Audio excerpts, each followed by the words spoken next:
Olá, pessoal. Estamos de volta aqui na nossa apresentação anual de IFRS, o nosso último módulo do dia, que vai encerrar, né, as nossas apresentações, né? Falamos ao longo do dia sobre instrumentos financeiros, aspectos tributários, normas de sustentabilidade e, finalmente, esse é o módulo que vai tratar de temas gerais para o encerramento das demonstrações financeiras, né? A gente já se aproxima do encerramento do ano e a gente já está mergulhado, né, no exercício de preparar as demonstrações financeiras. Então, alguns hot topics e incluímos também aqui uma norma importante que foi emitida ao longo desse ano, que apesar de não ser efetiva para esse exercício, a gente gostaria de chamar atenção já para que se inicie, né, a reflexão, e falaremos sobre isso ao longo do módulo, que é o IFRS 18, a nova norma de apresentação de demonstrações financeiras.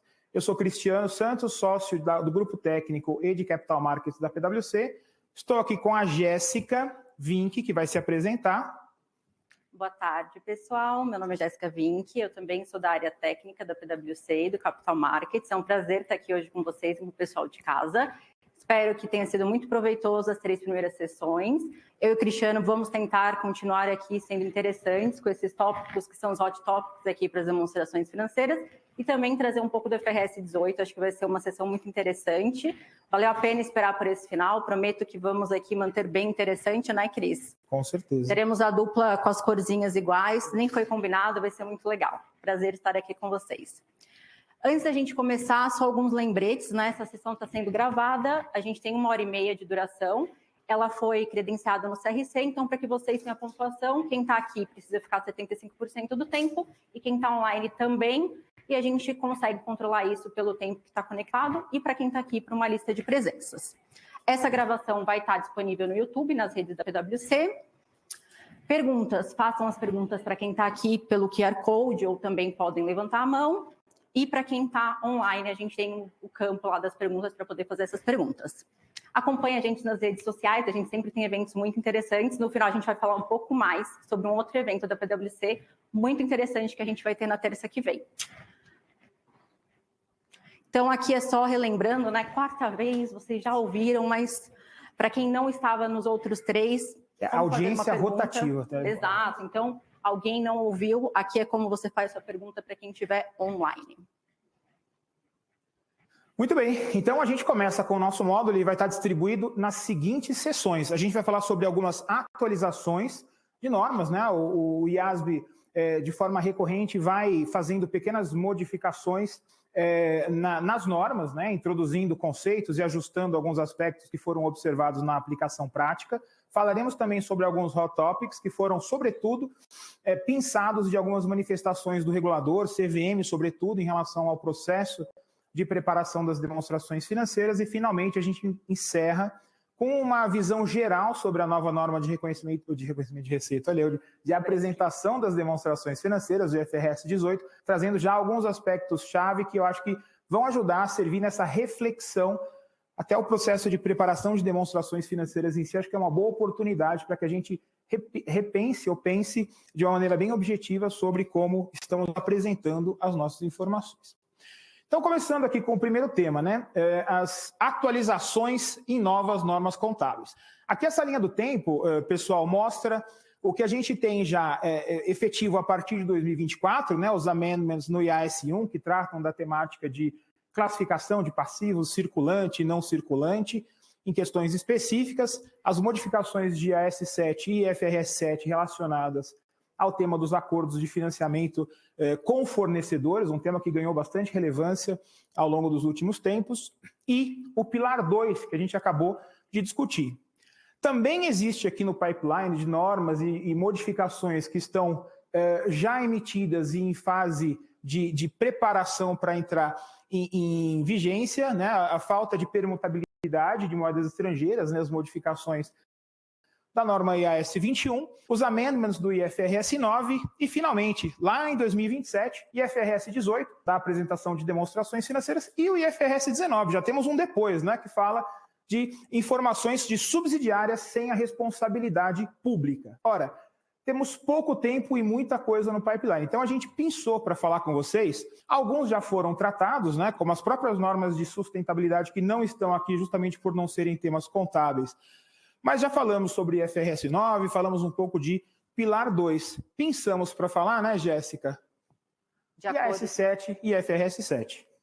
Então, acho que, como o Cris comentou, né, esse é um tema que eu acho que não é novidade para ninguém, né? Acordos de fornecedores, os famosos contratos que a gente chama aqui no Brasil de risco sacado, né? Então, só para antes da gente entrar aqui na norma, acho que só, se alguém não ouviu, acho que todo mundo já ouviu, mas são aqueles contratos que a gente tem o banco, o fornecedor e a companhia, né? Então, a companhia, o que ela faz? Ela acaba ficando ali um intermediário, né? Ela tem contas a pagar com o fornecedor, ela vai só intermedia com o banco e o fornecedor, ao invés dele ficar ali aguardando para receber, ele pode ir atrás de um banco e descontar aquela duplicata. Mas a diferença ali é que a companhia também acaba entrando nesse processo e ali onde a gente começa a ter as questões de fatos e circunstâncias. A companhia pode ser quem paga ali aquele desconto que o fornecedor, para ele receber antecipado, porque ele combinou ali um prazo com a companhia. Vamos falar 120 dias. Ele vai no banco e fala, olha, eu não quero receber em 120 dias, eu quero receber agora. O banco, como ele vai ganhar o dinheiro, ele vai falar, tá bom, você vai receber agora, era 100 mil reais, você vai receber 80, 20 fica comigo. Então, o banco está recebendo os 20 mil. Aí começa a entrar fatos e circunstâncias. Quem paga esses 20 mil? Fornecedor, a companhia. Aí começa a entrar que cada um desses contratos, eles são diferentes, e a gente tem que entender muito bem quais são ali realmente os fatos e circunstâncias para quê? Para determinar como que a gente trata isso, tanto no balanço patrimonial, como na demonstração dos fluxos de caixa. E aí, o que aconteceu, né? Que é quando a gente entra aqui no overview, né? O que estava acontecendo? Muitos investidores estavam questionando o IASB e levando uma preocupação para o IASB, falando o quê? Olha, eu sei que várias companhias fazem esse tipo de acordo, Supplier Finance Arrangements, risco sacado, pode chamar de qualquer nome, são vários nomes, vários tipos de acordos, mas eu não sei na essência o que está acontecendo. Eu não tenho disclosure, eu não sei quem está com risco, eu não sei se isso ainda é um passivo de fornecedor ou se isso virou um empréstimo, eu não sei o impacto no fluxo de caixa, eu não sei se tem impacto no risco de liquidez. Então, o que o IASB, para poder responder essa preocupação dos investidores, o que o IASB fez? Falou, então tá bom, então vamos avaliar e vamos mudar um pouco do que a gente tem no IAS 7, que é o Standard de Fluxo de Caixa, e no FRS 7, que é o que faz disclosure de instrumentos financeiros. E aí, o que a gente tem de alteração? Disclosure, que era o que estava faltando. Que aí aqui é onde a gente vem o objetivo, né? Então, qual que é o objetivo dessas alterações que vieram no FRS 7 e no IAS 7? Literalmente melhorar o disclosure, para que os investidores eles entendam. Quando eu estou falando de um acordo de fornecedores, né, de financiamento, eu quero entender, o seu passivo, ele ainda é um passivo de contas a pagar ou ele se tornou um empréstimo? O impacto no seu fluxo de caixa, se ainda é um passivo, eu estou ali falando que então isso é uma atividade operacional ou agora eu estou falando que isso é uma atividade de financiamento? Risco de liquidez, eu estou falando que se você perder esse contrato que você tem com esse banco, você ainda vai conseguir pagar os seus fornecedores? Você tem um risco de liquidez se você perder esse contrato que você tem com o banco? Então, esse tipo de informação é o que as companhias precisam divulgar. E assim, aí aqui as divulgações detalhadas, né? Então, o que a gente tem que pensar? Muitas companhias já começaram a divulgar essas informações, não nesse nível de detalhe, porque até quando o IASB trouxe esse assunto, né, quando começou a discussão, o IASB já trouxe o quê? Olha, muitas das coisas que os investidores estão trazendo já estão na norma do IAS 1 e a gente já deveria ter algumas divulgações. Então, muitas companhias já começaram a divulgar. Só que agora, a partir dessa DF agora do anual de 2024, é a primeira vez que a gente tem que entrar no detalhe realmente de cada um desses pontos que estão aqui. Então, primeiro ponto, eu vou ter que deixar muito claro quais são os termos e as condições de cada um dos acordos que eu tenho. Valor contábil, eu tenho que colocar lá o que eu tenho de contas a pagar efetivamente, que não deixou de ser contas a pagar, e o que eu tive que desreconhecer de contas a pagar e reconhecer como empréstimo. Período de vencimento das operações. Eu vou ter que colocar qual que é o vencimento das operações que eu tenho, que são esses de risco sacado, e os que não são, para a gente poder comparar e entender qual que é a diferença do período de vencimento para quando eu tenho risco sacado e quando eu não tenho. E, claro, divulgação qualitativa e quantitativa dos riscos de liquidez, que era outro ponto muito importante que os investidores queriam entender. Por fim, a gente trouxe esse link no final, que é um link de um INDEF da PwC, que é uma publicação da PwC, que explica um pouco mais, né, porque a gente não tem tempo aqui de explicar tudo. Então, é um link que a gente vai passar no final para vocês. Vocês não precisam pagar nada, é um link gratuito. Vocês entram nesse link, só se cadastram no site da PwC, que chama Viewpoint. Desculpa. E vocês podem... Obrigada, Cris. E vocês podem acessar esse INDEF, que ele explica muito mais em detalhe cada ponto do que eu estava explicando aqui. Tem exemplos de como fica o balanço patrimonial, de como fica o fluxo de caixa. Então, é muito interessante mesmo. Eu recomendo que quando vocês tiverem acesso ao link, vocês entrem, porque vai ser bem interessante para entender um pouco mais, desculpa, do detalhe. Como um comentário sobre esse assunto, né? Como a Jess bem falou, eles são estruturados em múltiplas formas, né? No mundo prático, você acaba vendo esses acordos sendo estruturados de diversas formas, e o processo de análise, para que a gente possa concluir e divulgar da forma mais transparente, envolve, obviamente, uma análise de diversas dimensões. E quando a gente... o exercício, né, ele, sobretudo, está em identificar qual que é a natureza, né, efetivamente, dessas transações, para que a gente possa concluir. O objetivo disso daqui, de tudo, qual que é? Que a gente possa refletir de forma transparente e fidedigna qual que é a circunstância, a natureza, o objetivo pelo qual a informação foi contratada, né, Jess? Exato. Muito bem. Então, acho que a gente pensou como esse, obviamente aqueles outros também, e vão variar, né, de relevância de caso a caso, a gente vai estar sempre disponível aqui para discutir. Entrando agora na nossa segunda sessão, né, tratando aqui de alguns hot topics para o fechamento das demonstrações financeiras.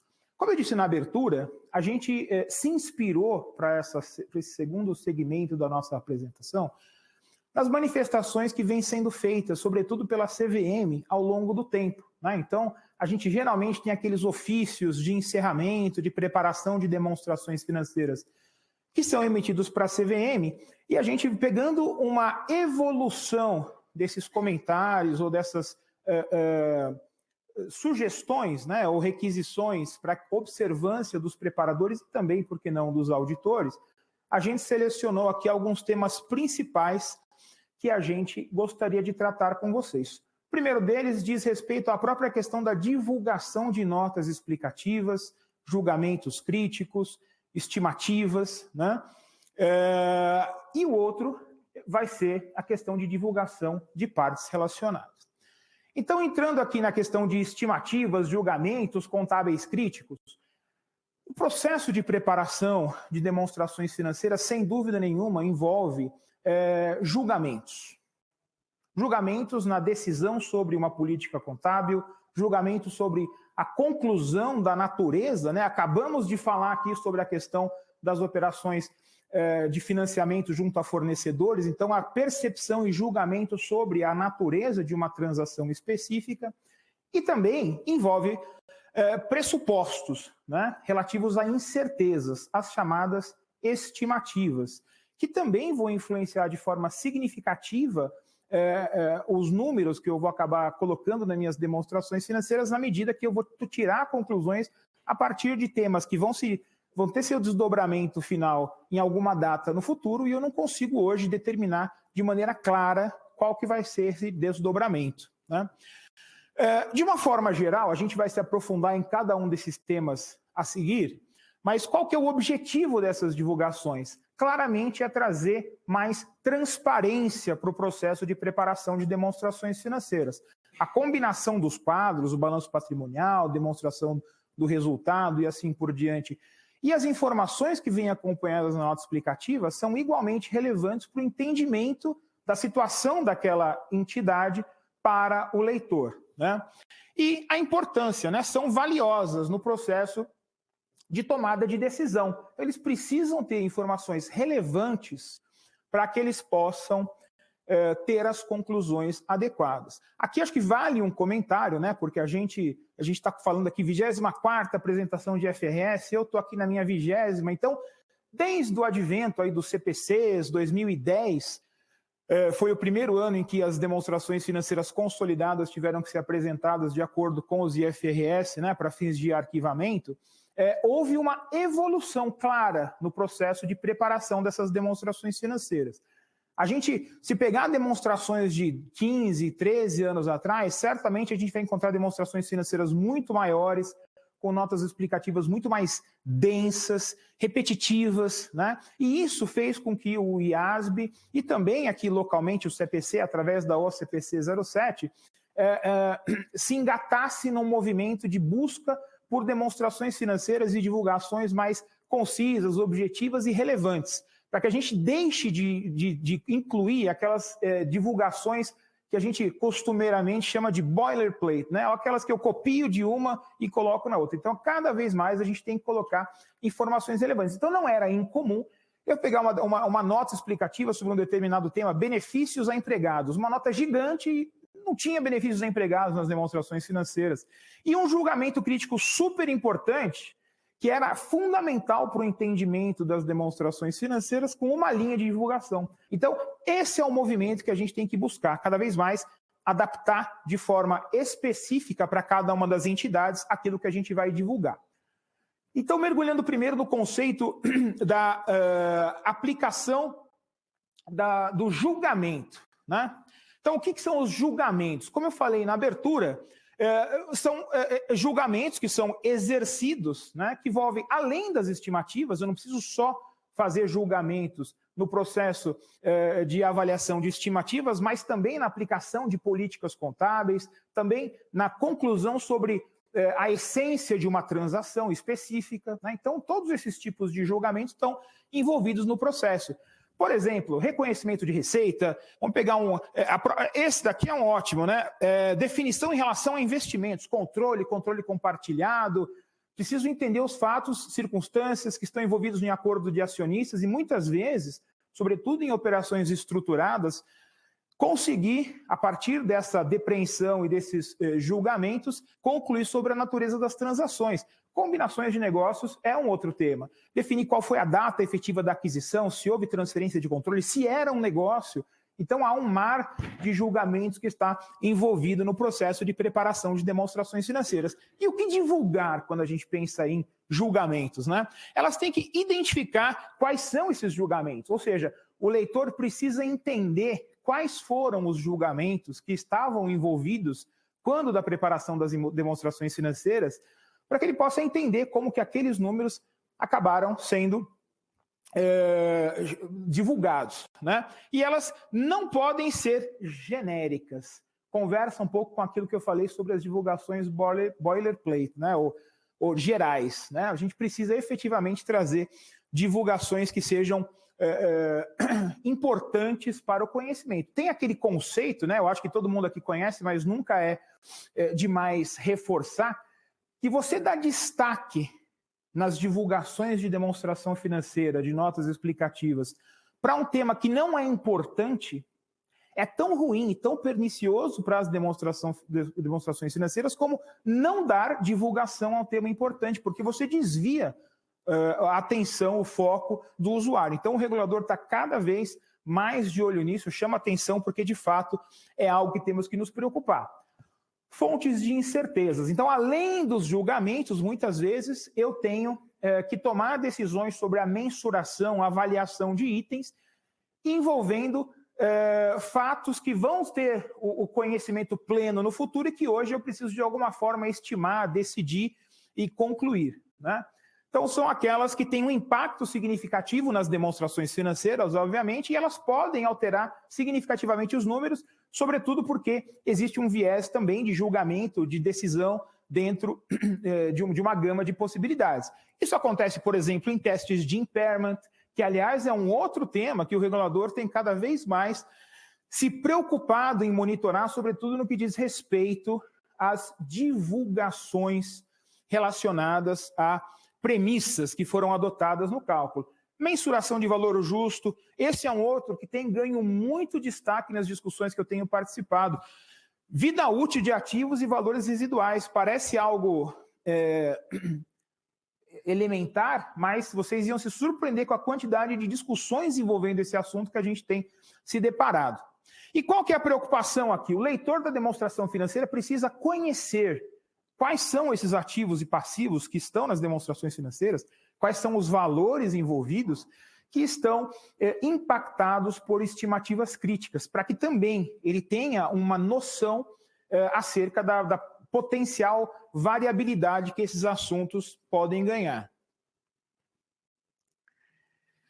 Além dessas questões de julgamento, estimativas, se a gente der um passo atrás e abrangendo o processo de divulgação de políticas de uma forma mais geral, né? Como é que eu sei que ela é material? A gente falou um pouco de manhã aqui nos módulos de sustentabilidade sobre o conceito de materialidade, eles são muito conexos, né? Mas alguns momentos em que eu posso identificar aqui que uma política é material e deve ser divulgada. Por exemplo, a mudança de uma política gerou um impacto importante. Um outro aqui, eu escolhi uma política contábil específica a partir de múltiplas opções que a norma pode me dar. Por exemplo, propriedade para investimentos, que eu posso fazer ao custo depreciado, ao valor justo. Políticas aplicadas não são específicas. Muitas vezes, para uma transação muito específica, a norma contábil ela é pautada em princípios gerais, né? A gente não tem uma resposta para cada tema. Então, pode ser que em algum momento eu tenha que depreender e fazer uma derivada e criar uma política contábil para uma determinada operação. E assim por diante, pessoal. A questão relevante a ser colocada aqui é que, obviamente, se o saldo for um saldo material e o impacto contábil seja importante no contexto das demonstrações financeiras, claramente essa é uma política material. Agora, em determinadas circunstâncias, mesmo quando os saldos não são individualmente materiais, mas estivermos falando de contextos específicos de negócio, circunstâncias que sejam importantes para que o usuário da demonstração financeira conheça, eu também preciso divulgar essas políticas contábeis e isso também é algo que está na mira cada vez mais dos reguladores, né? Aqui eu coloco a definição de materialidade, que em linhas muito gerais fala que é aquilo que, se não estiver divulgado, ou se estiver divulgado de uma forma incorreta, pode afetar de forma significativa o julgamento e as conclusões que o usuário da demonstração da informação financeira recebe. Aqui umas recomendações finais sobre esse tema, né? De novo, o mantra, informações relevantes. Vamos fazer essa reflexão sobre aquilo que efetivamente eu deveria ou não deveria estar incluindo, né? Eu preciso ter transparência e efetivamente ajudar os usuários no processo de entendimento. Olhando, além do IAS1, obviamente, todas as necessidades de divulgação que são existentes em outros pronunciamentos. Não transcrever trechos de normas, né? Pegar de algum guia prático, né? A gente sempre tem guias práticos emitidos por auditorias. São um bom ponto de partida? Sem dúvida que são um bom ponto de partida, mas não podem ser a única informação. Além disso, dona Jéssica, o que mais temos? Voltando, né? Como o Cris comentou, agora a gente vai falar sobre divulgação de partes relacionadas. Não é um tema novo, não estamos falando de nada novo, mas é um tema que está lá no ofício da CVM. Então, o que a gente pensou? Se é um tema que está no ofício da CVM como um assunto que está recorrente, faltando informação, vamos relembrar aqui o assunto, trazer, espero que não seja um problema que esteja em nenhuma das demonstrações financeiras dos clientes que estão aqui, mas vamos relembrar o assunto, né? Então, vamos começar pelo conceito. Acho que é importante a gente lembrar qual o conceito de partes relacionadas primeiro. Então, o IAS 24, ele fala que para ser uma parte relacionada, ele descreve de duas formas, né? Primeiro falando de um indivíduo e depois de uma entidade. Então, o indivíduo ele vai ser uma parte relacionada de uma entidade quando ele tem controle ou controle em conjunto, quando ele tem influência significativa ou quando ele é uma pessoa-chave da administração. Quando a gente vai avaliar uma entidade, aí a gente está falando o quê? Se eu estou num grupo de várias entidades, aquelas entidades elas vão ser partes relacionadas entre elas. Então, aí a gente tem que lembrar disso também, né? Então, mais outro exemplo, quando eu tenho duas entidades que elas controlam uma entidade em conjunto, aquelas duas entidades também são partes relacionadas. Quando eu tenho um plano de benefício pós-emprego, aquela entidade que é um plano de benefício pós-emprego, que o objetivo dela é ser um plano de benefício pós-emprego, ela também é uma parte relacionada. Uma controlada, mesmo que seja, como eu falei, né, controle conjunto ou controlada direta, também é uma parte relacionada. E aí a gente volta e pensa que se a gente tem uma pessoa que ela controla duas entidades, aquelas duas entidades também vão ser uma parte relacionada. Então, acho que o que a gente tem que pensar aqui nesse organograma que a gente tentou deixar aqui o desenho é, a gente tem que ter em mente que parte relacionada não é só o que está embaixo, nem só o que está para o lado, é o que está para cima também. Então, por exemplo, eu estou aqui no fechamento da demonstração financeira. Eu tenho que avaliar, apareceu um board member novo, alguém adquiriu influência significativa, eu tenho que considerar que essa influência significativa que alguém, uma outra companhia, uma pessoa está falando que tem influência significativa sobre a companhia que eu estou avaliando, né, que é a minha entidade. Então, será que eu tenho realmente uma parte relacionada nova? Eu tenho que fazer essa avaliação.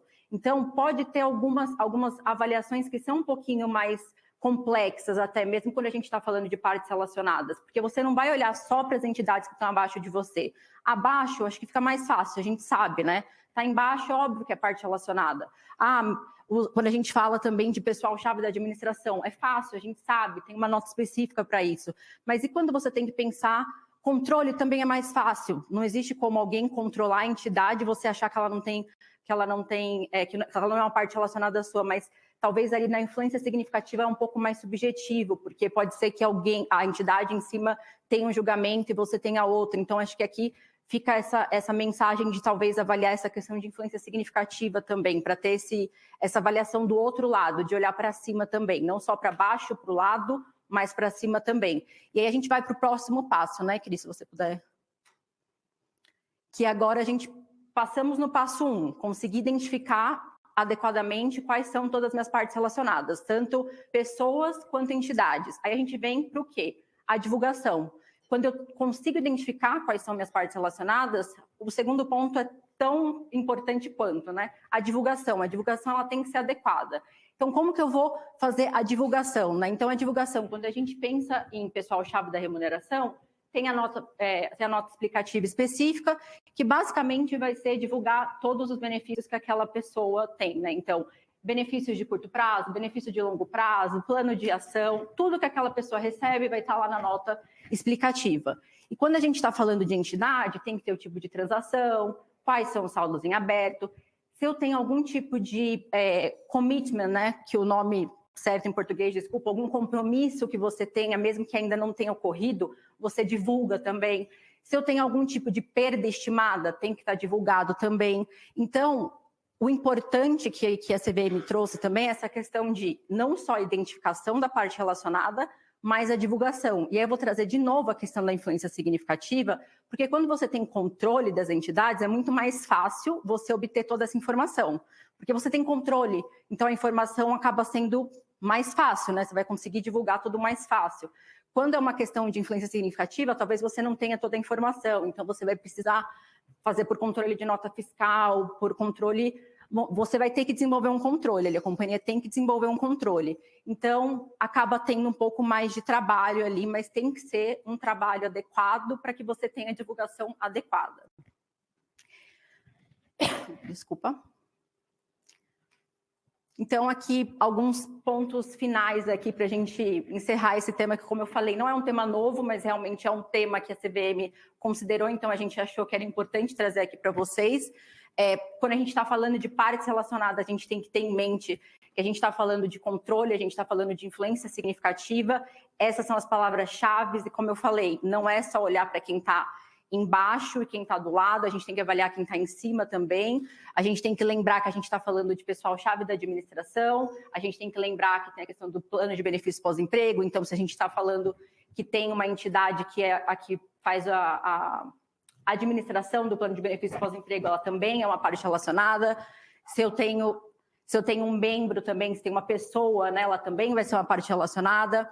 Um ponto que o standard deixa claro é que entidades prestadoras de serviço público, essas não são consideradas partes relacionadas, então esse é um lembrete. Outro ponto, pelo menos o S24 não traz nenhum requisito específico de mensuração, é realmente só divulgação, então pelo menos uma coisa a menos, né, diria. E lembrar que acho que o ponto mais importante é o que eu acabei de falar, né? As divulgações elas têm que ser adequadas, transparentes. Essa é a intenção do standard inteiro, é realmente divulgar quais são as transações, o que está em aberto, o que tem a pagar, quais são as despesas, quais são as receitas. Esse é o objetivo da norma, a divulgação. E é claro, a divulgação da remuneração do pessoal-chave também. E agora chegamos Muito bem, chegamos na cerejinha do bolo, né? Ultimamente tem sido a minha norma preferida, não vou falar nada, mas... Eu gosto verdade, dela. e é verdade. Eu tenho visto a Jéssica falar muito sobre esse tema, conhece bastante. Bom, como falamos, a gente reserva aqui como o último tema, né, o IFRS 18, a nova norma de apresentação de demonstrações financeiras, substituirá, né, a IAS 1 em breve, né, em 2027. Por quê? Em primeiro lugar, né, e acho que porque é importante falar sobre essa questão de apresentação de demonstrações financeiras. E por que revisar, né, a norma? Ao longo do caminho, sem dúvida nenhuma, cada entidade que foi migrando para o IFRS, né, ao longo do tempo, fez o máximo de esforço para adaptar aos requerimentos de divulgações existentes nas normas IFRS, mas sem, no entanto, perder um pouco da identidade que tinha e na comunicação. É óbvio, né, que as demonstrações financeiras, elas são a maneira com a qual as companhias se comunicam com os stakeholders, né, sob o ponto de vista de demonstrar o estado patrimonial, financeiro. E, às vezes, algumas nuances existentes nessas demonstrações financeiras foram se solidificando, né, algumas práticas ao longo do tempo, justamente por interações, expectativas de usuários. O que isso foi criando ao longo do tempo, pessoal? Foi criando alguma inconsistência, incongruência entre preparadores, entre comparáveis que, né, deveriam ter muito mais similaridade. Então, o propósito disso é fazer uma reflexão. A norma, como a gente vai ver na sequência, ela remove algumas permissibilidades ao incluir algumas características específicas que tem que constar, sobretudo, na demonstração de resultados, né? Então, melhorar a contabilidade e aumentar, com isso, a transparência, né? A gente vai ver que tem algumas questões muito específicas que têm que ser abordadas de novo, sobretudo na demonstração de resultados, mas também aqui e ali na demonstração de fluxo de caixa, em outras. E quais são essas mudanças, né? Já falamos pela definição de uma estrutura, a Jéssica vai mergulhar um pouco mais nessas estruturas. Divulgações exigidas nas demonstrações financeiras de medidas de desempenho, então estamos tratando desse tema agora numa norma contábil, e princípios de agregação e desagregação, que a gente também vai ver à frente, e que vai nos ajudar a diminuir um pouco essas aberturas para falta de comparabilidade, né? Ele substitui o IAS 1, mas, em essência, ele mantém as premissas básicas, né, as prerrogativas básicas da norma. A gente não está repensando, rasgando e criando um novo modo de apresentar demonstrações financeiras, mas, como eu disse, ele está criando ferramentas para que esses princípios de apresentação eles se tornem cada vez mais consistentes ao longo dos preparadores. E não deve produzir, obviamente, nenhum impacto em mensuração de ativos, uma vez que a gente está falando especificamente da apresentação de demonstrações financeiras. Bom, esse daqui tem sido o quadro preferido da Jéssica, né, Jéssica? Eu vou dar aqui os detalhes e aí a gente vai aprofundar em cada um desses quadrinhos, né? Então, eu tenho, por exemplo, impactos, né, na demonstração de resultado, né? Em linhas muito gerais, eu tenho novos subtotais que vão ser exigidos. Quando eu comentei no início sobre aquela questão de maneiras específicas que os preparadores gostavam de se comunicar com os usuários, subtotais sempre foi uma questão famosa de discussão. Então, agora, alguns subtotais vão ser exigidos, incluindo lucro operacional, lucro antes de financiamento, tributos. Então, a gente vai conseguir ter uma visão mais clara em blocos sobre as demonstrações de resultado das entidades. Categorias. Então, eu crio categorias dentro da apresentação de demonstração do resultado. Operacional, investimento, financiamento, tributo sobre o lucro e operação descontinuada. Sem dúvida nenhuma que vocês já devem estar começando a fazer a associação dessa ideia com a demonstração dos fluxos de caixa, né? Falaremos um pouco mais sobre isso. As demonstrações do fluxo de caixa, elas também sofrem, obviamente, num nível menor, algumas alterações, mas se estabelece, né? Eu continuo podendo fazer a apresentação pelo método direto ou indireto. Agora, quando eu estou no método indireto, necessariamente o lucro operacional é o ponto de partida, definido já na norma alterada, né? Isso é um amendment que a norma traz no IAS 7. Eliminação da política contábil para apresentação dos dividendos, juros recebidos, juros pagos. Hoje, no IAS 7, como vocês bem sabem, a gente tem opções de classificação como operacional ou financiamento e investimento, né, dependendo se são juros recebidos ou juros pagos. Agora, a gente vai ter um tratamento mais específico que também vamos discutir à frente, né? Balanço patrimonial. Aqui a gente não tem grandes alterações, né? Talvez a que a gente chame a atenção é a necessidade, né, naquela lista de itens que se espera sejam divulgados de forma separada, que eu já tenho hoje no IAS 1, inclui-se goodwill. Então, é um aspecto, é uma linha que vai ter que ser divulgada de forma separada nas demonstrações financeiras. Alguns itens adicionais, né, dentre, obviamente, de diversos outros temas que a norma trata, permitido a entidade apresentar as despesas naquela classificação por função, né, quando eu classifico quase como departamentalizando, né, esses gastos, essas despesas, como administrativas, comerciais e assim por diante, por natureza, né, que aí eu efetivamente falo intrinsecamente sobre o que aquela despesa trata, ou uma combinação das duas. Vale dizer que a norma ainda não foi endossada, né, pelo CPC, não existe correspondente, eu já vi que tem algumas questões parecidas com isso daqui, mas é claro que isso também vai ter que ser tratado no âmbito brasileiro para que a gente veja como isso vai voar aqui. E divulgação sobre os Management Defined Performance Measures, né, os MPMs, que também trata a norma, né, isso não deixa de ser uma novidade. Uma pergunta recorrente que a gente tem quando fala desse assunto é sobre as demonstrações interinas. E sim, elas precisarão ter o mesmo nível de apresentação de categorias e subtotais requeridos, obviamente, na norma principal. Patrimônio líquido é a boa notícia, a gente não tem grandes impactos. Então, se o objetivo for discutir patrimônio líquido, está resolvido porque não temos questões a serem discutidas, né, Jess? Uhum. Então tá aqui. Essa é a cara da nova demonstração do resultado, Jéssica? Essa é a cara da nova demonstração do resultado. E aí aqui, pessoal, como o Cris comentou, né? Então a gente tem as 5 categorias agora, que são as 5 que estão do lado esquerdo ali, né? Então a gente tem a categoria operacional, a categoria de investimento, a categoria de financiamento e as duas do final todo mundo já conhece, né? Tributo sobre lucro e operação descontinuada. Acho que essas duas são as mais tranquilas, todo mundo conhece. Então o que muda realmente é que agora a gente não tinha essa definição, né, de operacional, investimento e financiamento. Então, o que a norma fez agora, né? Veio essas classificações e alguns subtotais requeridos também. Então, como o Cris comentou, a gente tem 3 subtotais requeridos, que são os 3 que estão com essa setinha vermelha. Então, lucro operacional agora é um subtotal requerido, então ele vai estar definido e requerido. Lucro antes de financiamento e tributo sobre o lucro também é um subtotal requerido, e o lucro líquido do exercício. Os outros subtotais que vocês estão vendo, lucro bruto, lucro antes do imposto de renda e contribuição social e lucro do exercício das operações descontinuadas, eles são descritos na norma, mas não são requeridos. Então, eles vão estar lá como descritos, né, mas eles não vão ser requeridos. Os que estão com a setinha são os que realmente todas as demonstrações do resultado vão ter esses subtotais.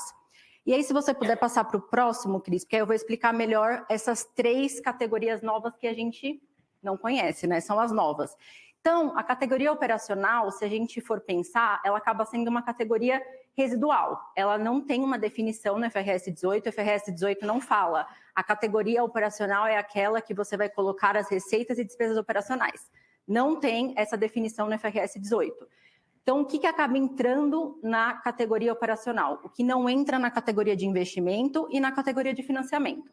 Mas, na prática, o que vai entrar na categoria operacional, como a gente viu no slide anterior? Receita, custo e despesa operacional. Então, no final do dia, são suas receitas, despesas e custos operacionais. Mas, para a gente chegar nisso, a gente pode também fazer como a norma sugere, né? Já que ela fala que é residual, vamos colocar toda a sua receita, custo e despesa, desculpa, receita, custo e despesa não, todas as suas receitas e despesas nas outras caixinhas primeiro, e o que sobrar, o que é residual, você coloca no operacional. Então, o que vai entrar na categoria de investimento? Vai entrar todo o seu resultado de equivalência patrimonial. Então, todos os investimentos que você tiver em coligadas, em subsidiárias, tudo que você tiver de equivalência patrimonial, entra na categoria de investimento. Todo rendimento que você tiver de caixa, de aplicação financeira, de qualquer outro investimento, de algum ativo, que ele sozinho gera rendimento, ele não precisa de outros ativos para ele gerar aquele rendimento, ele também vai entrar nessa categoria de investimento. E aí eu vou ter a categoria de financiamento. O que é a categoria de financiamento? Ela não é o que a gente chama hoje de despesa e receita financeira, porque não entra receita financeira aqui, tá? Então, essa é uma pergunta que eu já vi gente falando, então, esse financiamento, vai entrar variação cambial aí? Falei, não, variação cambial, inclusive, é um tema que já está bem claro, que é diferente do que a gente está vendo hoje. Variação cambial é assim, a variação cambial ela vai seguir o item que gerou a variação cambial. Então, por exemplo, eu tenho uma variação cambial de contas a receber. Contas a receber é o quê? Receita. Receita é o quê? Operacional. Então, onde vai a variação cambial do contas a receber? Operacional. Eu tenho uma variação cambial de um empréstimo. Empréstimo é o quê? Financiamento. Então, onde vai a variação cambial do empréstimo? Financiamento. Então, a variação cambial ela tem que seguir o item que gerou a variação cambial. Então, não é tão simples quanto, então todas as minhas receitas e despesas viram financiamento. Não é isso. Tem toda uma questão, também várias dúvidas em relação a outros itens de receita e despesa financeira, mas os mais simples, né, que é o que a gente trouxe aqui, que são despesas de empréstimos, despesas ou reconstituição de AVP, isso entra ali mesmo na categoria de financiamento. Então, quando a gente está pensando em recomposição de AVP de plano de benefício pós-emprego, IFRS 16, isso vai entrar ali no financiamento. Então, quando a gente está pensando nas três categorias, acho que esses são os principais pontos. Se a gente puder voltar lá no primeiro slide, Cris, que a gente acabou tirando alguns slides, só para eu comentar algumas coisas. Aprimoramento dos princípios de agrupamento de informações. Como a gente tirou o slide, eu vou comentar aqui. O que o IASB fez quando ele pensou no IFRS 18? Como o Cris comentou, tinha essa questão de comparabilidade. Então, algumas companhias, elas colocavam muitas linhas na DRE, ou muitas linhas do balanço, faziam ali o que eles queriam, outros colocavam poucas, aí uns informavam demais da nota explicativa, outros de menos. Então, eles falaram o quê? Gente, vamos lá, vamos começar a ter uma estrutura mais organizada para o que eles estão chamando de Primary Financial Statements, então, o balanço, DRE, fluxo de caixa, os quadros, e nas notas explicativas vocês vão explicar o que é material que já não esteja nos quadros.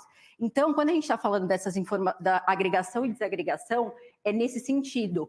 O IFRS 18 ele veio para tentar deixar a informação mais concisa, mais clara. Ele não tem uma receita de bolo, continua sendo necessário aplicar julgamento, a gente não vai ver uma receita de bolo lá, então é assim para todas as companhias, não, vai ter julgamento ainda para exercer, mas a intenção é que as companhias tenham balanços, DREs, fluxos de caixa que sejam mais sumarizados, mais estruturados, e o que for necessário ser explicado, que seja explicado em nota explicativa, e que, claro, né, a gente tenha sempre materialidade em mente. Mas outra coisa que também foi explicado no standard é a questão de que eu só vou explicar o que é material, a materialidade eu vou usar para determinar se eu vou explicar ou não, se eu vou incluir na demonstração financeira ou não, e se eu vou incluir no balanço ou nas notas explicativas, ou no DRE ou na nota explicativa, vai depender se aquela informação ela vai ser útil no balanço, se ela vai ser clara no balanço, ou se ela é mais clara na nota explicativa. Qual que é a função das demonstrações primárias e a função das notas explicativas. Sobre fluxo de caixa, o que o Cris comentou também, que a gente ia falar depois, a gente fala agora, a questão dos juros pagos e juros recebidos, agora como não tem mais a escolha de política contábil, o que é juros pagos e juros recebidos vai ficar realmente em atividade de financiamento e atividade de investimento, com exceção para aquelas entidades que são bancos, seguradoras ou... Tem um investimento no modelo de negócios. Exato. Acho que é isso. Só porque como a gente não ia conseguir passar por isso depois. Aí agora, medida de desempenho, que eu acho que é o que eu mais gosto do IFRS 18. Eu gosto do IFRS 18, mas o assunto que eu mais gosto são as medidas de desempenho.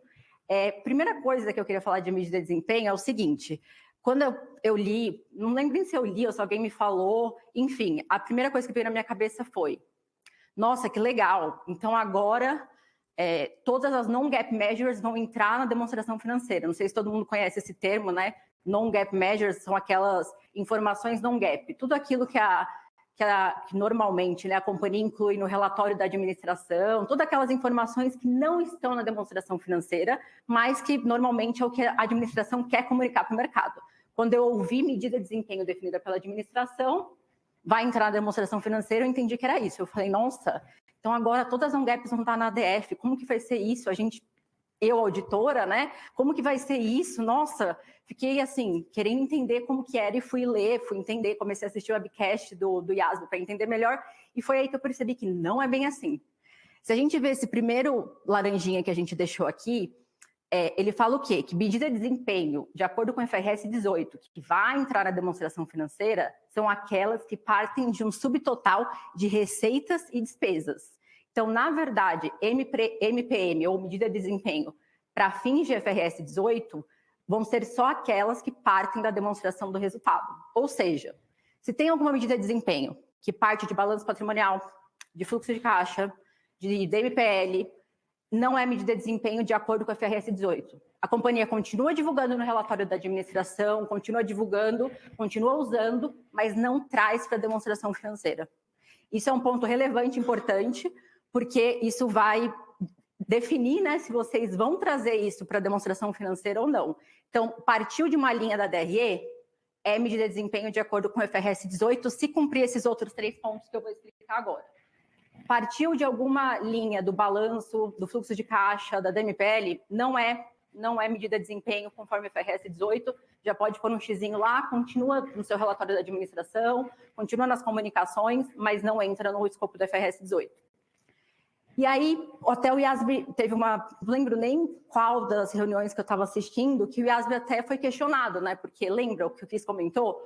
Isso foi um pedido dos investidores. Os investidores queriam que todas as medidas de desempenho viessem para a demonstração financeira, porque qual que é o interesse deles que venha para a demonstração financeira? Os auditores vão auditar, eu vou ter mais confiança nessa informação.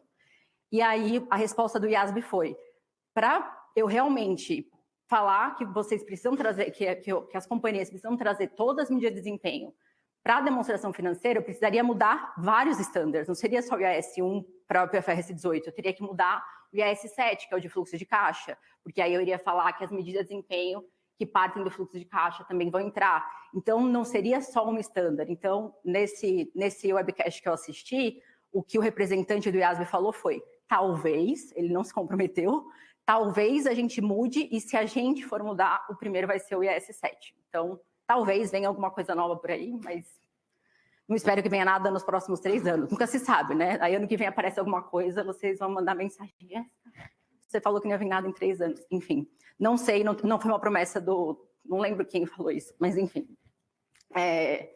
Então, voltando aqui, né, dei o contexto aí para vocês da medida de desempenho. Quais são os 3 pontos que a gente tem que avaliar para ver se realmente estou falando de uma medida de desempenho ou não estou falando de uma medida de desempenho? Primeiro ponto, né? A administração realmente utiliza essa informação como ela se comunica com o mercado? Ela realmente utiliza isso nas comunicações com o mercado? E aí, quando a gente está falando isso, a gente tem que entender o que são comunicações com o mercado. E aí o IASB também deixou mais claro que seriam comunicações com o mercado. Então, seria o relatório da administração, que eu dei como exemplo, e eles também falaram que não seria. Então, por exemplo, o CFO deu uma entrevista e acabou falando de algum item que alguém poderia entender como medida de desempenho. Isso seria uma MPM? Não. O IASB falou: comunicações orais não vão ser consideradas como medidas de desempenho. Outro exemplo também é a questão de tempo. Se, por exemplo, no relatório da administração, eu estou usando uma medida de desempenho, que tem um tempo diferente da demonstração financeira, eu também não vou considerar que ela é uma medida de desempenho de acordo com a FRS 18. Então, também descaracteriza. Mas vamos falar que a gente cumpriu o item A, eu tenho uma medida de desempenho que comunica a visão da administração, que ela está realmente sendo utilizada em comunicações públicas no relatório da administração. Aí eu avalio o item B. A gente tem que ver se ela realmente está comunicando a visão... Acho que eu...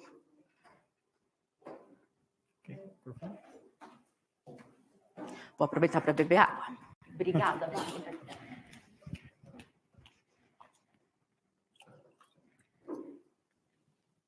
Obrigado. Vocês comentaram de comunicações orais, né? Então, um exemplo.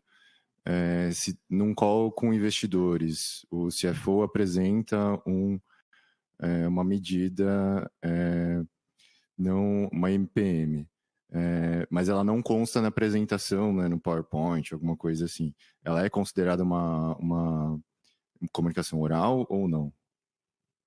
Sim, essa eu posso até conferir depois e te mandar para ter certeza, mas agora eu vou dar meu entendimento de tudo que eu já ouvi, já pesquisei e o que está escrito que eu já li. Se ele falar alguma coisa que está fora da apresentação dele, e realmente não é como é a visão da administração em relação à medida ao desempenho financeiro da companhia, não vai ser uma MPM, se ele falou alguma coisa fora. Agora, se tiver na apresentação dele, aí uma apresentação para investidores, e tiver na apresentação, é uma MPM sim. Então, a apresentação para investidor mas como ele tem uma apresentação e ele falar alguma coisa além do que estava na apresentação dele, aí eu acho que pode ter algum julgamento aí, porque aí você pode avaliar se realmente vai estar sendo a visão da administração, a gente vai ter que avaliar os outros 2 itens aqui. Então, acho que o contexto da pergunta foi só tirar, não o executivo falando em qualquer ambiente, mas num ambiente específico, né? Mas acho que continua sendo oral. Mas foi uma ótima pergunta. Obrigada, Wagner. Aí agora, o segundo ponto que a gente tem que avaliar quando a gente está no cenário que a gente está entendendo que a gente tem uma MPM, que é esse que eu acabei de usar para responder a pergunta, né? Essa MPM, né, essa medida, ela realmente é utilizada pela administração para avaliar ali qual que é o aspecto de desempenho financeiro da companhia? Se sim, é uma MPM. Só que essa é uma dos aspectos, né, dos 3 itens que o FRS 18 traz, que ele deixa como sendo uma presunção refutável. Por que foi considerado como uma presunção refutável? No Brasil, eu já perguntei para algumas companhias, porque por curiosidade mesmo, e vou aproveitar esse ambiente para perguntar mais uma vez para vocês, se tem alguma medida de desempenho que algum regulador pede para vocês divulgarem, o pessoal de casa também, se puder responder, se tem alguma medida que o regulador pede para vocês divulgarem, que vocês entendem que não representa o desempenho financeiro da companhia. Se existir uma situação que vocês divulgam no relatório da administração, ou no formulário de referência, ou em algum relatório que é público, mas vocês só divulgam porque o regulador XPTO pede para vocês divulgarem, mas vocês não entendem que isso comunica adequadamente o desempenho da companhia. Nesse caso, vocês podem refutar e falar, olha, aquela medida de desempenho é comunicada para o mercado, mas é só porque o regulador XPTO pede para eu divulgar. Mas eu não vou colocar na minha demonstração financeira porque não é realmente como eu vejo o desempenho da companhia. Então, por isso que o IASB trouxe isso. Eu sei que tem esse tipo de coisa em outros países, mas não sei se aqui no Brasil alguém...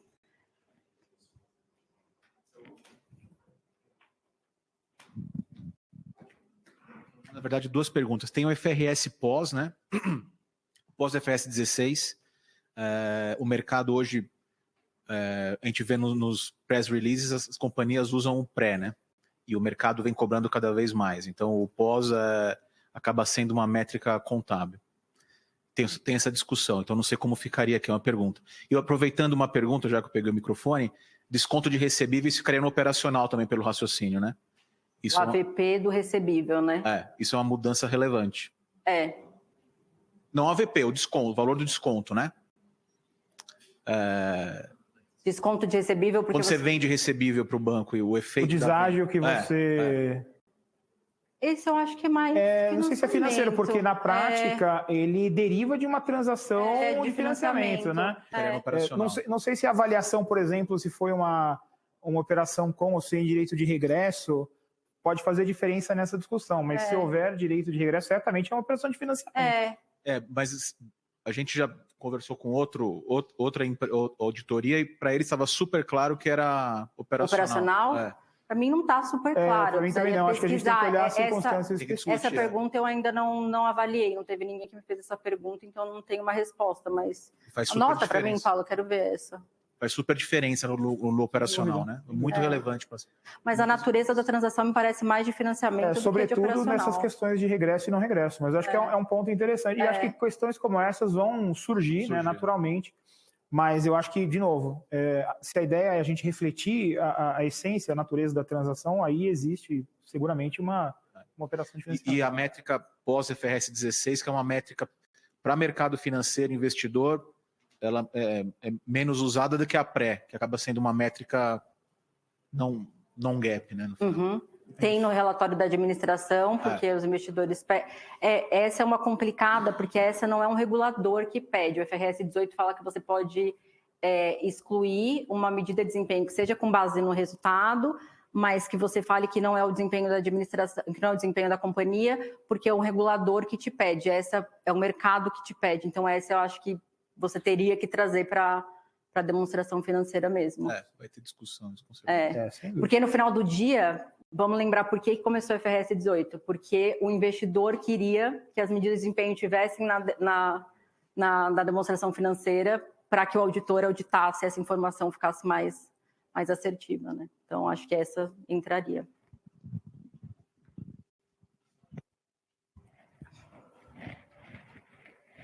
E aí, por fim, o último item que a norma traz para você realmente concluir que está no escopo do FRS 18, que você tem uma MPM, que ela está no escopo do FRS 18, é que ela não pode ser uma medida que está excluída, porque tem alguns itens que estão excluídos do FRS 18, que ele já fala.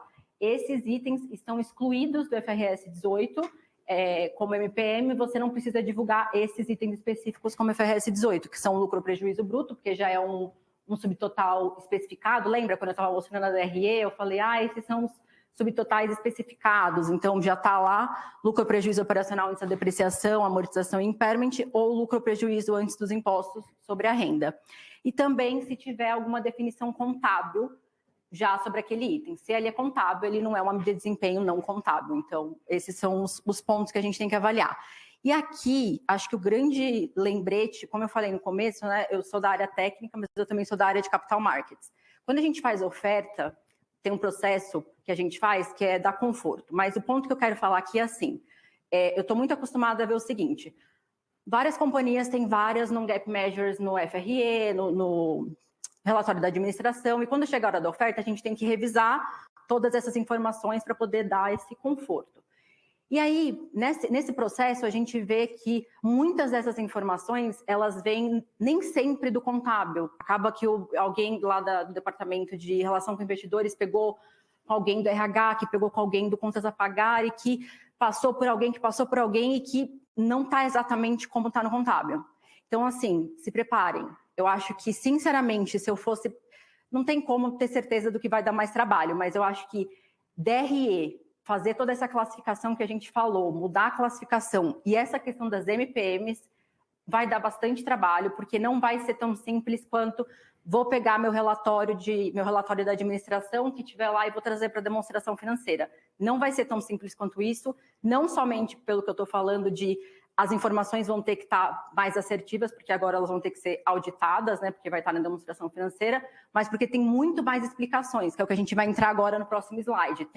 As divulgações requeridas também são bem diferentes, porque a gente não tem divulgações requeridas no relatório da administração, mas na demonstração financeira a gente tem. Então, acho que o comentário aqui é o que a Jéssica falou, né? Quer dizer, a gente vai estar transformando a maneira pela qual a gente se comunica com o usuário da demonstração financeira. Então, essas questões precisam, a questão da MPM não pode, de jeito nenhum, ser subestimada, porque os desdobramentos, eles podem, obviamente, ser muito difíceis de serem enfrentados. Então, agora pensando, né, na divulgação, como que vai ser a divulgação, né? Primeiro ponto, todas as MPMs vão ficar em uma única nota, não pode ter uma nota explicativa contábil que do nada aparece uma MPM no meio. Então, todas as MPMs numa única nota. Essa nota explicativa, ela tem que estar explicando por quê e dizendo que todas essas MPMs comunicam a visão da administração e também que essas MPMs não são necessariamente comparáveis. Isso eu acho que é bem em linha com o que todo mundo já escreve hoje, acho que isso não muda. E a intenção não é que todo mundo tenha MPM igual, não é essa a expectativa de ninguém. Cada companhia vai ter a sua, isso não é uma expectativa de que agora, como vai ser divulgado na DF, vai todo mundo ficar com MPM igual, não. É realmente cada uma mantém a sua. E aí o que a gente tem que divulgar, então, na demonstração financeira, né? A descrição, então, realmente descrever por que é importante, por que a administração acredita que realmente a MPM comunica a visão da administração, o cálculo, como que o cálculo foi feito, como que você chega no saldo da MPM, a reconciliação, como que você sai da linha ali da DRE, né? Porque a gente falou já que tem que sair da linha da DRE. Então, como que você sai da linha da DRE e chega na sua MPM final? E outros impactos, que esse é diferente, e esse a gente não tem hoje nem para fins de quem é cliente aqui, FPI, SC, que está acostumado a fazer uma reconciliação mais a fundo no 20F, em documento de oferta. Isso não tem nem na SC, vai começar a ser feito só para demonstração financeira. Esses outros impactos, que é calcular efeito de imposto de renda, né, que vai ser uma estimativa, então por isso que tem que ter uma descrição de como que foi calculado esse imposto de renda, e também o efeito sobre participação de não controladores, se for aplicável. Então, como eu falei, né, MPMs vai ser realmente um assunto que vai dar trabalho, vai requerer aí um esforço das companhias para poder chegar ali e falar, não, agora eu estou confortável que eu trouxe as minhas MPMs do relatório da administração para demonstração financeira de forma adequada, minhas divulgações estão adequadas, então vai ser um assunto que não vai ser simples. Acho que esse é eu estou em dúvida, daqui 27, daqui 2 anos a gente conversa e vocês me contam qual que foi pior, DRE ou MPM, que eu estou em dúvida de qual dos dois vai ser mais intenso. Deixa eu só, acho que tem 2 questões que eu peguei aqui, que acho que vale a pena a gente falar antes da gente mergulhar na questão de cronograma de aplicação. A primeira delas, não ficou claro se o EBITDA seria uma MPM, Jess. Desculpa. Pode tomar sua água tranquila. O EBITDA realmente está como excluído. Se a gente voltar no slide, volta mais um. Lucro ou prejuízo operacional antes da depreciação, amortização e impairment. Ele está no FRS 18, é o parágrafo 118. Até gravei o parágrafo, porque eu também, quando vi, eu falei, então EBITDA vai ficar fora? EBITDA realmente ficou fora. Porque como a gente vai ter a DRE já com os valores e acaba sendo contábil, o EBITDA vai ficar como não sendo uma MPM. Mas aí, se você tiver o EBITDA ajustado, que é o que todo mundo tem, aí vai ser uma MPM. Então, EBITDA puro, como está escrito aqui, não é uma MPM de acordo com o FRS 18. O EBITDA ajustado, que é o que todo mundo tem, é uma MPM. E uma outra pergunta, Bacen. Alguma novidade em relação à aplicabilidade de Bacen? Não conheço, acho que ainda A Pri me ajudou ali, ela olhou para mim e falou... Vou entrar aqui, senão ficar vendo uma voz do além. Para fins de Banco Central, só lembrando que o IAS-1 não foi aprovado, né, para as instituições financeiras, então ele tem mecanismos de divulgação de demonstrações financeiras específicos, então como nem o IAS-1 a gente tem, então eu imagino que o FRS 18 pode ser que seja avaliado, né, mais para frente.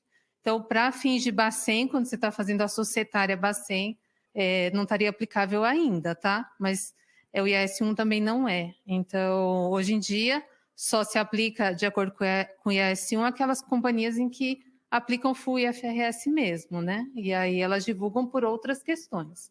Mas dentro do Bacen Gap, ainda não tem nenhum direcionador. Perfeito. Maravilha, Obrigada, Pri. Nesse ponto, ainda vale dizer que existem guidance sobre entidades, negócios específicos, né, Jess? Como instituições financeiras, seguradoras, né? E, obviamente, aí a questão regulatória que a Pri trouxe, e a exemplo do que acontece já, para fins de CPC, ainda está tudo muito incipiente. Só para confirmar um ponto, Jéssica, você comentou do EBITDA ajustado, mas eu estou entendendo que assim, se eu divulgo um EBITDA ajustado no meu relatório da administração, por exemplo, e só ali, aí ele claramente entraria na definição de uma MPM. Mas se eu, por exemplo, já divulgo um EBITDA ajustado no contexto da FRS 8, eu estou entendendo que está fora porque ele já teoricamente é requerido por um outro pronunciamento. Não. Que eu já divulgo, inclusive, divulgo e concilio. Mas vai ter que divulgar, porque apesar de você falar que no FRS, que você está usando no FRS 8, você também vai ter que divulgar aqui, porque não é que é requerido pelo FRS 8, né? É o jeito que a administração olha, por isso que você está divulgando, mas não tem um requerimento no FRS 8 que fala divulgue o EBITDA ajustado, o EBITDA ajustado. Mas na medida que ele fala para eu divulgar a métrica que eu uso para mensurar o desempenho, eu não posso entender que é requerido, porque assim, se eu não divulgasse, estaria errado, né? Se você não usasse o EBITDA ajustado, você não o divulgaria, acho que essa é a leitura. Né? Então, mas na medida que eu uso, não divulgá-lo seria uma omissão. Acho que o tema é que, de novo, né? Acho que é mais um tema que a gente pode evoluir na discussão, mas acho que a leitura é que, como não está especificamente aquela divulgação na nota, em princípio, não. O que eu acho que agora eu posso...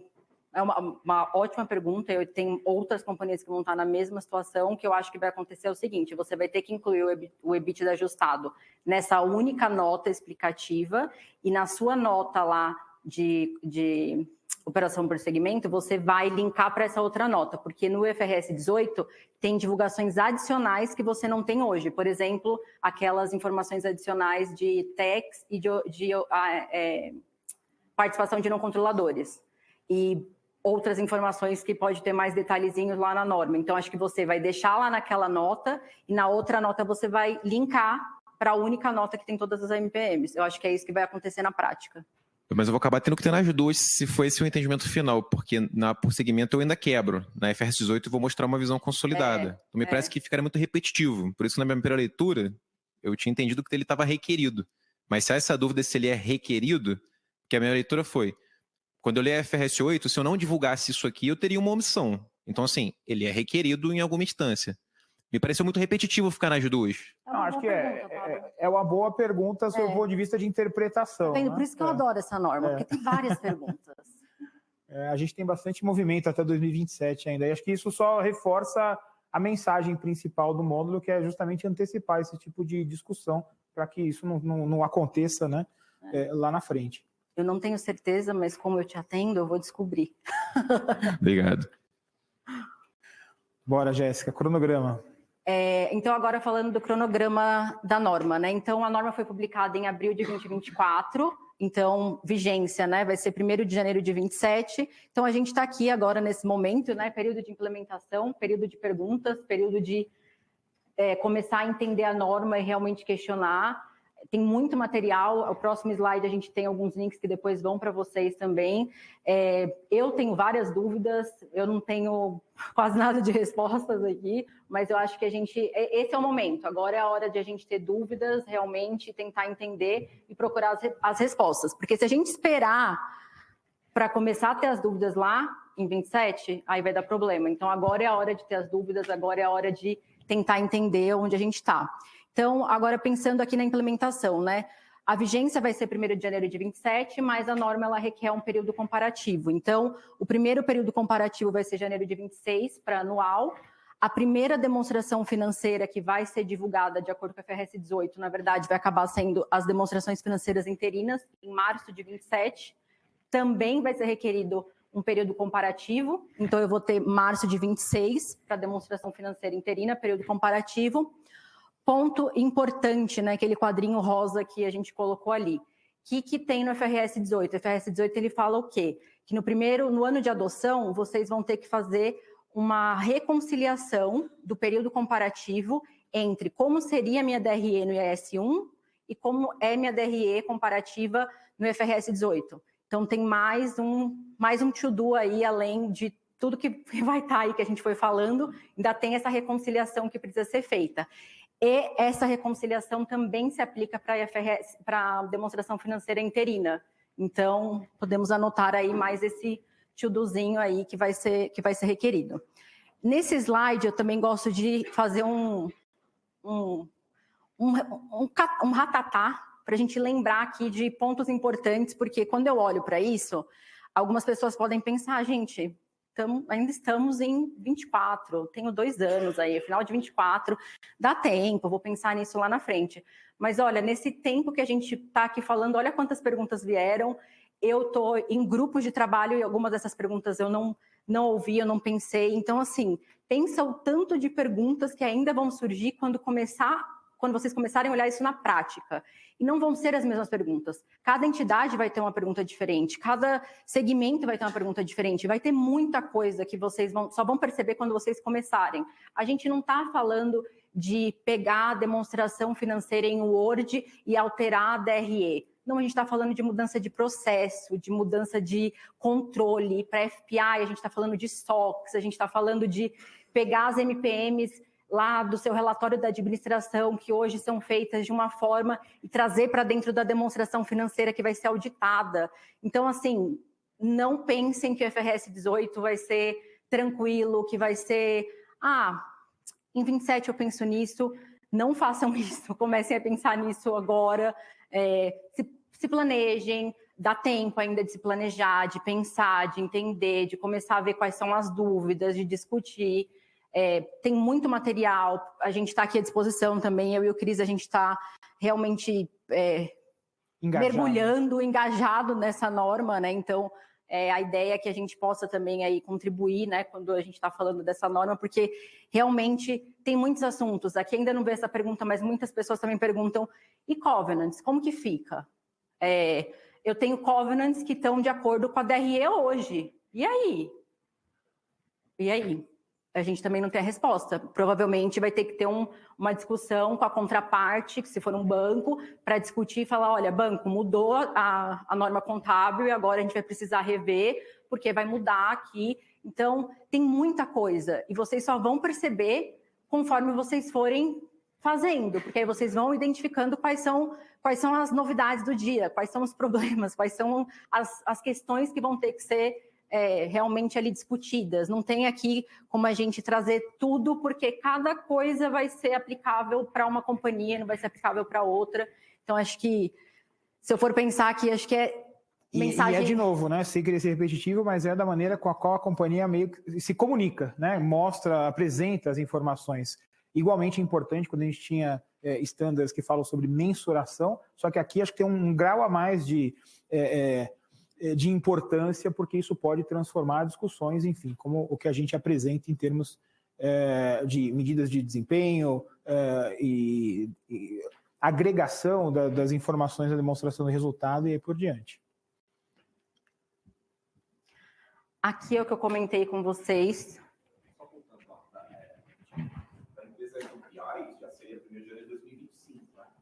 Porque tem que... São 3 anos, né?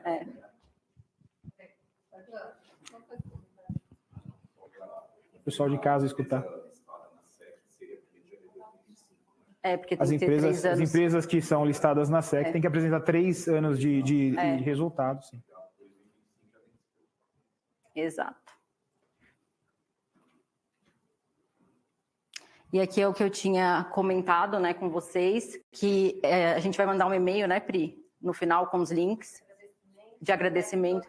E aí vai com todos os links, então esses links são de graça, então quando vocês receberem, vocês podem clicar, só vai pedir para vocês se registrarem. Então esse primeiro é um material genérico para todas as entidades, corporate entities. O segundo é para financial services, então se tiver alguém aqui de bancos, ele explica as diferenças, porque tem bastante diferença para quem é de banco, para quem é de seguradora, bastante diferença mesmo. A DRE é outra, o fluxo de caixa também, aquelas questões que a gente falou, é totalmente diferente. Então, se tem alguém de banco, vale muito a pena olhar esse item. E aqui tem mais alguns itens bem específicos para corporate entities, que é indústria em geral. Ele vai mergulhando nos detalhes que a gente abordou aqui, tem muito mais detalhe além dos que a gente tratou aqui. E ali é um material em português que a gente também emitiu aqui, então acho que é bem interessante também, quem quiser, puder, acho que vale a pena para poder entender um pouco melhor, né? Muito bem, tivemos algumas ao longo do caminho, aqui também no chat, mas a gente abre aqui uma sessão final para perguntas, se alguém quiser fazer alguma colocação, não necessariamente só sobre FRS 18, mas em geral sobre o processo aí de fechamento das demonstrações financeiras. Eu tenho uma questão adicional sobre AVP de clientes e fornecedores, né? Onde a gente aloca esses juros na DRE? Porque, assim, considerando com que vocês falaram aí, né? Que essa despesa deve seguir o fato gerador. Mas aí, por outro lado, tem a questão também do AVP de fornecedores de plano de pensão, que seria na atividade de financiamento. Então, esse daí eu acho que, para mim, ficou confuso aonde que deve ser alocado. Talvez eu tenha falado do jeito que ficou confuso. Então, na verdade, AVP vai em financiamento mesmo e variação cambial que tem que seguir o fato gerador. Obrigada por ter perguntado. E aí é isso, AVP, financiamento. Variação cambial, segue o fato gerador. E variação cambial, até para ser fair aqui, para ser justa, a norma fala que se for muito complexo, for muito custoso, né, quando você avalia custo-benefício, se você não conseguir colocar a variação cambial exatamente nas caixinhas, aí você pode deixar como atividade operacional. O AVP, na verdade, ele é uma técnica de desconto a valor presente para identificar o valor justo do elemento no reconhecimento inicial. Então, se você tem que fazer todo esse exercício, é porque você tem um elemento de financiamento daquele, e por isso que ele faz essa segregação. Ok? É isso. Não, é isso não. A gente tem o nosso... sim. Tem o momento patrocinador. Vamos lá, Jéssica. No momento, temos outro evento. Pessoal, para quem está aqui, para quem está em casa, a gente tem um outro evento na terça-feira, chamado Meet the Experts. A gente tem alguns sócios, líderes da PwC que vão estar aqui na semana que vem. Esse evento a gente está organizando, a gente está convidando clientes específicos da PwC para que eles venham até a PwC, para que eles entrem também de casa. Vai ser um evento muito interessante, a gente vai discutir sobre IFRS, tanto accounting quanto sustainability. A gente vai mandar o link para quem quiser se inscrever, puder se inscrever. Vai ser muito interessante, vai ser das 2 às 5. Estou pensando se eu estou esquecendo alguma coisa. O evento vai ser presencial para quem está aqui, então, se quem quiser vir aqui na PwC, das 2 às 5, a gente vai mandar o link. A gente manda agora, Gi, o link? Para quem está online, a gente manda agora, e para quem está aqui, a gente pode mandar aqui agora, enquanto a gente está aqui. Ótimo. Mais algum lembrete, Jess? Acho que não. Eu olhando para todo mundo, se alguém me lembra mais alguma coisa. Não, tá ótimo. Bom, então, agradecer a presença de vocês aqui nesse módulo específico, né? E aproveito também para agradecer a presença de vocês ao longo do dia, né? Bastante interação, interesse de vocês, acho que foi muito legal.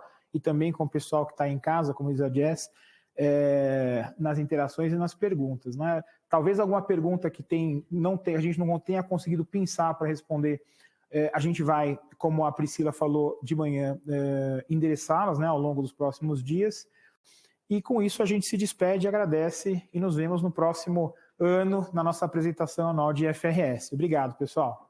Obrigada, pessoal.